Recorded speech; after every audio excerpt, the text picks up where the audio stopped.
The basic things you need to know about heaven and the end times. I remember when Lars was beginning to write this book, and I said to him, well, instead of it being 32 pages, what if we made it one page and one sentence? Jesus is coming, get ready. Now, I meant that as a joke, but bottom line is that really is the point of this entire book. Jesus is coming, and as his people, we need to get ready.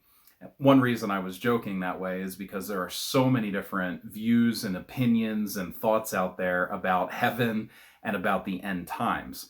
So this booklet takes on the challenge of diving into what does scripture really say about heaven and the end times, and answer some very common and interesting, sometimes even unusual questions, but very real questions that people have about heaven and the end time, such as how big is heaven? Will we maintain our identities in heaven?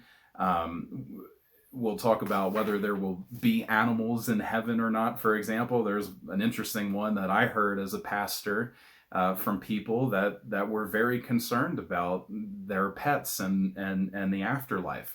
Will there be disabilities or injuries in heaven? What kinds of relationships will we have in heaven? Will we be married in heaven? These are questions and concerns that people have that this book dives more into exploring, as well as, of course, the second coming of Jesus and some of the basic things that the Bible has to say about the end times and what that means for us as God's people here today.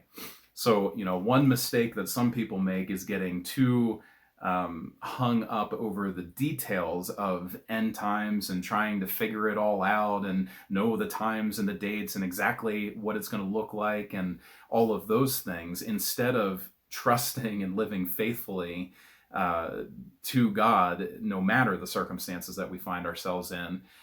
But for others, they make the opposite mistake of not thinking at all about eternity, about heaven, about hell, about the end times, about the future. They just live for the here and now, and they give no thought to things that are to come. Both of those extremes are errors that we want to avoid making in our lives. We need to know what Scripture says about heaven and about the end times to make sure that we are prepared for the future that is before us. And we also need to make sure to live in such a way that is honoring and pleasing to God, because Jesus is coming and God's people need to be ready. The basic things you need to know about heaven and the end times.